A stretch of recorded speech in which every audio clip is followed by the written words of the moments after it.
Hello, this is the 20th edition of Catch of the Day, available on the Branch Talk YouTube channel.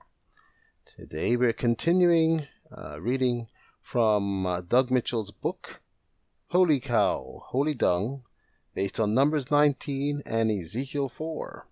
Starting at the top of page 15, the situation we are then faced with is having to accept that some of the doctrines we as Adventists have been given may have been baked on man's dung, and some on the dung of the Holy Cow. Thus it is that we must look to and trust the Lord to sort these things out, distinguishing between one kind of error or the other, in His time and manner.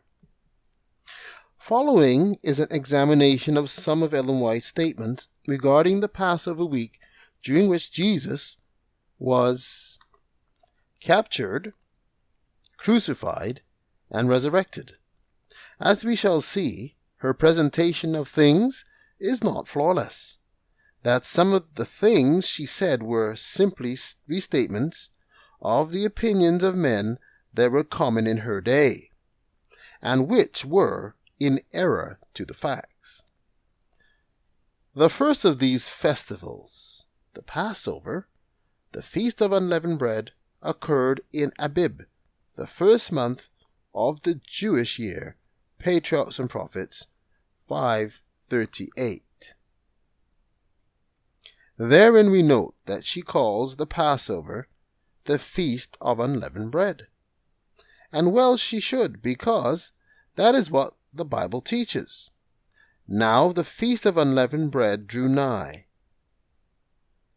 which is called the Passover, Luke 22:1. She goes on to say, on the 14th day of the month at even, the Passover was celebrated. The Passover was followed by the 7 days Feast of Unleavened Bread. The first and the 7th day were days of holy convocation, when no servile work was to be performed. On the 2nd day of the feast, the first fruits of the year's harvest were presented before God. Barley was the earliest grain in Palestine, and at the opening of the feast it was beginning to ripen. A sheaf of this grain was waved by the priest before the altar of God as an acknowledgment that all was his. Not until this ceremony had been performed was the harvest to be gathered. Ibid, page 539. From the foregoing statements, one could conclude one of two different things. The first is that the Passover was held on one day, the 14th, and that the Feast of Unleavened Bread followed on the day after that, the 15th. The second is that the Passover meal was on the first day of the Feast of Unleavened Bread, the 15th, because the Feast of Unleavened Bread is called the Passover.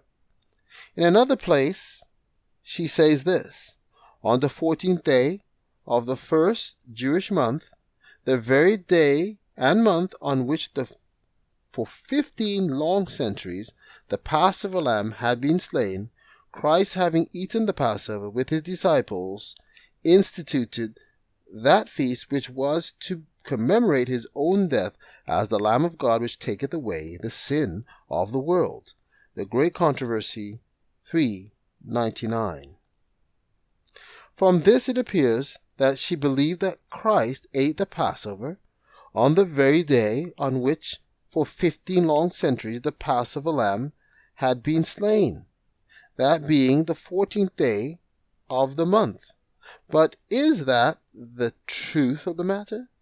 Was the Passover lamb to be eaten on the same day it was slain, the 14th?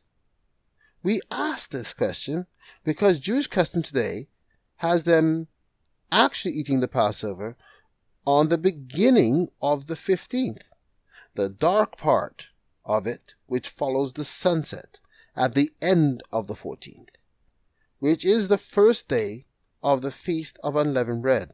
Leviticus 23, 5-7. The matter seems to hinge on the understanding or misunderstanding of what is meant by the words "at even" in the Scriptures. Many correctly understand that the Bible reckons the beginning of the day from one setting of the sun even to the next setting of the sun, even from the beginning of one night to the beginning of the next night, Genesis 1. But as we shall see, the words even and evening are also used in the Bible to signify the late afternoon period that approaches unto sundown of a day, as well as the period following the sundown of the same day.